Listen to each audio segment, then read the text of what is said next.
Hi, and welcome to your Oracle reading for the week of December 1st. This week, we are pulling a card to see what the collective energies for us are, and then a second card to tap into how to support ourselves through the week. So let's see what we have here. As the energy that is present, we have the white buffalo and we have achievement.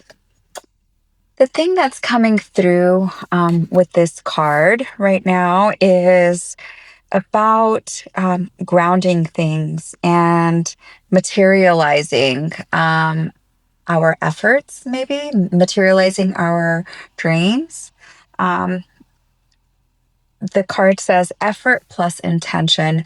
So, this to me feels like a reminder that yes, we need to have a vision and be clear and dream about the changes that we want to see. But unless we have action to follow it through, those things that we want still stay within the subtle realm, or are not going to be crystallized in a material form as easily. And maybe this is in the realm of a project or a shift in your personal life. Maybe this is also a reflection, since we are in the last month of the year and looking at what we've accomplished, perhaps, or thinking about things that we want to complete or do in the coming year. This is an invitation to, I feel like look at where we've been consistent, what we have been feeding, what actions have we taken into creating those changes. And let's see what the Oracle book has to say about it. Um, It says, some people have clear, specific intentions, yet their efforts fall short due to confusion, misdirection, or even just laziness.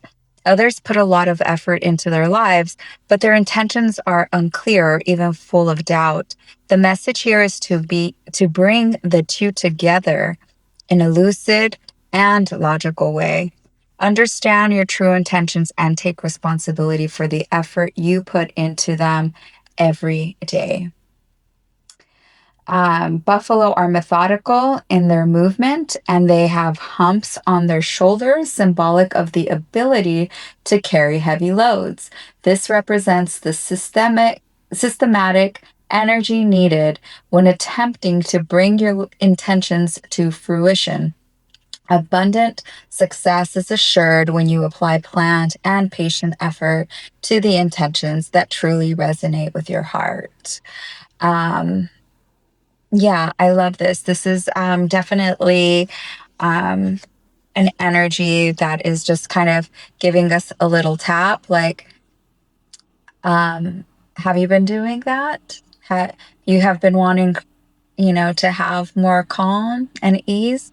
Have you been creating those things for yourself in your life? So really, like, knowing that it takes both, right? And that's part of the collaborative process of manifesting, of creating, of working with spirit. And let's see what energy we have to support us. Deep emotions, unknown feelings, and past life influences. Well, okay. Um, this card here is really kind of giving me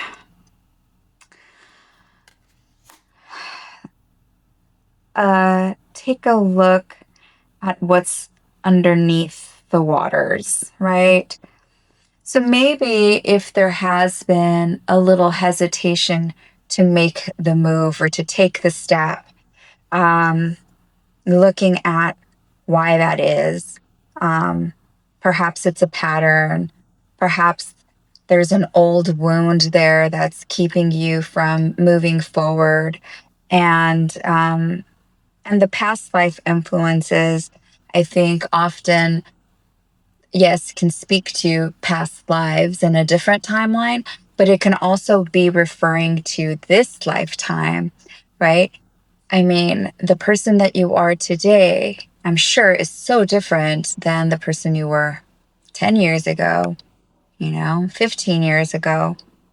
As we grow, we change, but we also are influenced by our past. And so this might be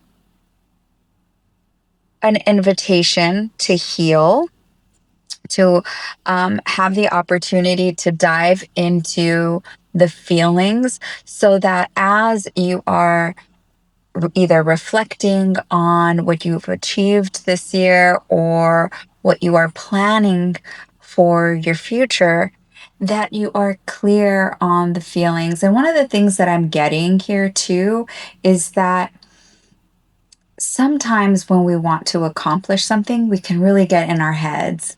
And sometimes that can create doubts and confusion, and really take us out of that initial feeling, that initial spark of why we want to do something in the first place. So discovering, you know, the desire and the want, the why, is really about getting in touch with those places in your heart that are holding the deep feelings. And so that way you can be more intentional about the actions you take. And let's just take a look at what the book has to say here. And I'm just reading a little, blip of it. It says, um, profound feelings you might not be facing are often still strong enough to direct your destiny, whether you want them to or not.